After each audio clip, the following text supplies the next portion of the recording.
Thank you for having me and now listening to me. Now, I was tasked with kind of answering the question, why do we itch? Which seems like a very simple question. And maybe that's because itch is a universal sensation, okay? From sharks to bison to seals to birds, we all itch, okay? But what is itch? Well, itch was originally defined as the unpleasant sensation that elicits the desire to scratch. But the notion of itch as unpleasant really belies the torture that can be caused by chronic itch. It's a disorder that is marked by embarrassment and disability equal to that that we see in chronic pain. So if itch can go so wrong, why do we even have it?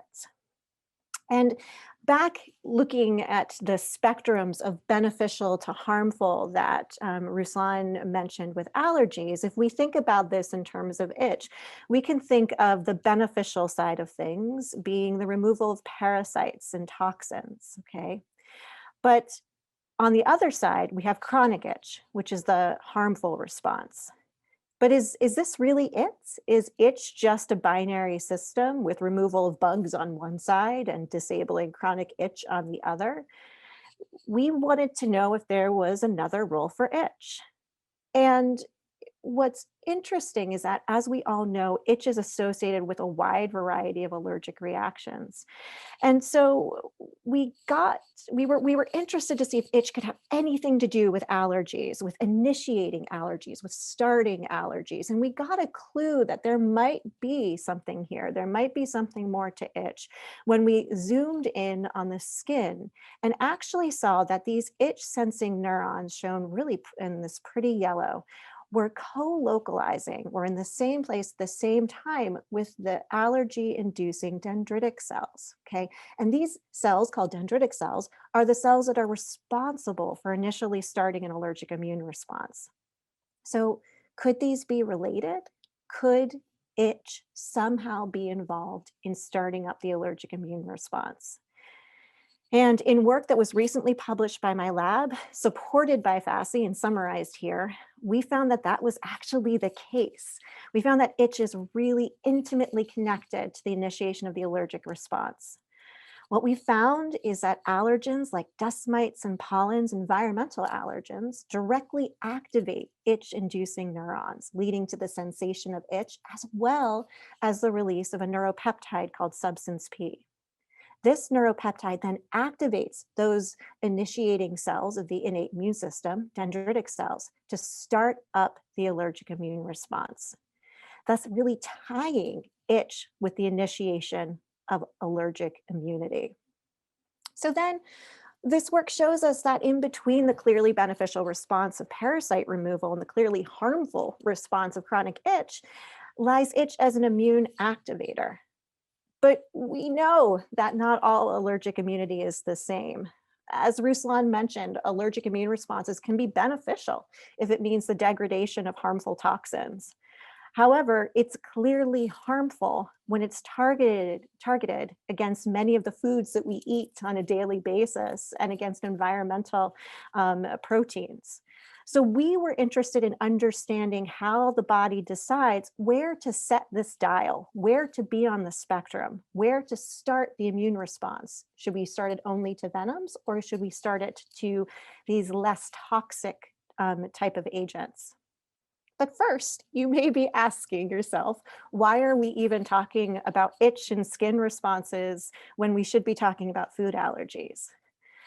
And the reason really kind of came from this surprising moment as I was in my clinical training, which is when I found out that most peanut allergic children react on their first ever exposure to peanuts. So how do they get exposed? Is this breaking all the rules of immunology?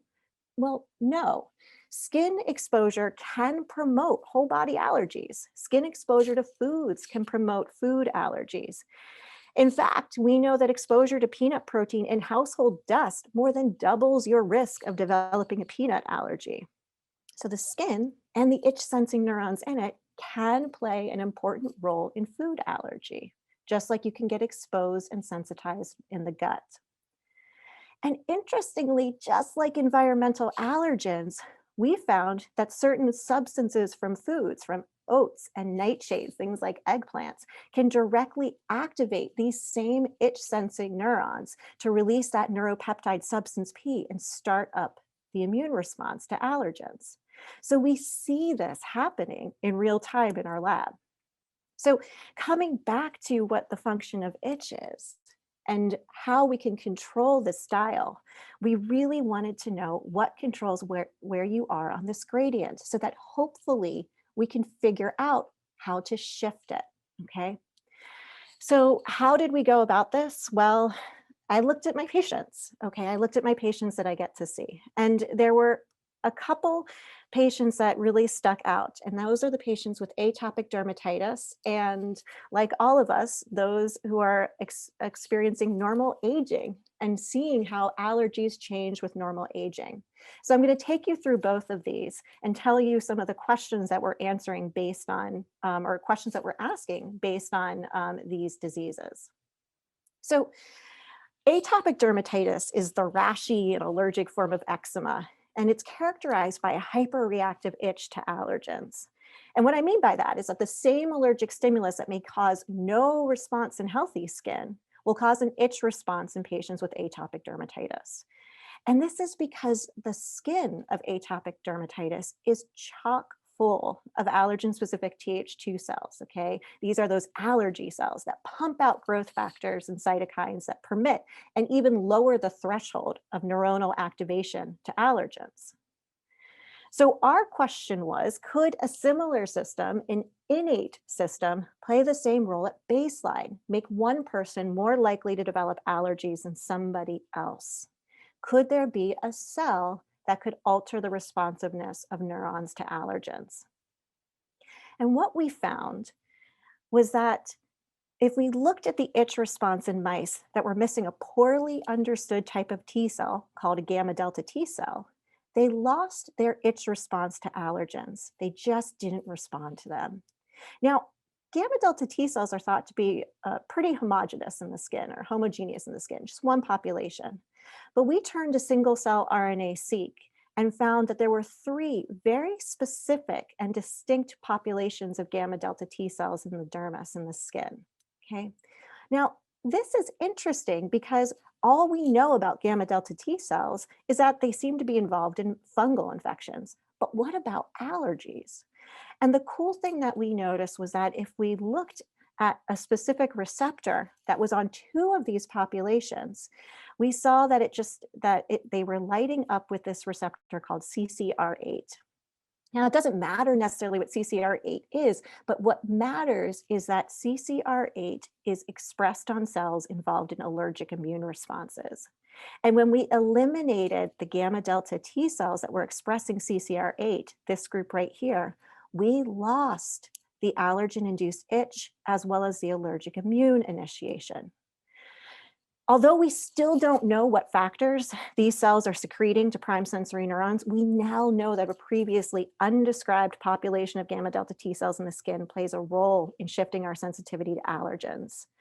And we hope to identify these factors so that we can learn how to block the pathway, which would block the allergen-induced itch and the initiation of the allergic immune response. Now, moving quickly to clues from aging. One interesting feature of allergies and allergic diseases is that they are a disease mainly of the young. The relative incidence of atopic and dermatitis and food allergies falls with age, while non-allergic conditions that we often see in the allergist's office, like chronic rhinitis, increases.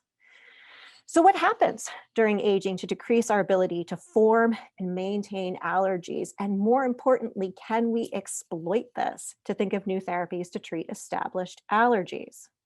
So again, moving to our mouse model of allergen exposure, we looked at their response, their itch response to allergens in mice that were young and mice that were middle-aged and old. And what we found is that both the middle-aged and the elderly mice lost their responsiveness to allergens. And this was the itch response, and this was again the release of that special neuropeptide.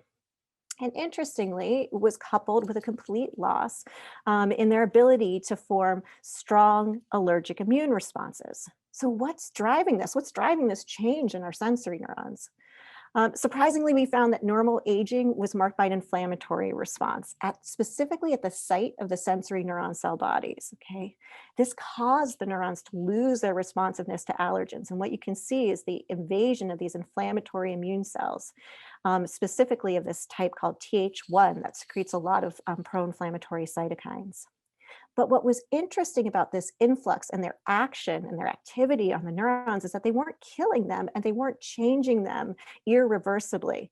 If the inflammatory cells were removed, the neurons behaved just like young ones again. Okay. We're now looking to find out what inflammatory mediators are specifically blocking neuronal function as a way to possibly treat established allergic diseases. So, summarizing these two quick vignettes, they show us that chronic itch and allergic sensitization are not fixed. With FASTC's help, we will continue elucidating these pathways. We'll find out what these cytokines are that we can then block to prevent priming and to promote desensitization. And really, by doing so, we hope to develop methods to shift our response to allergens from harmful to beneficial. Okay. Thank you guys for your attention.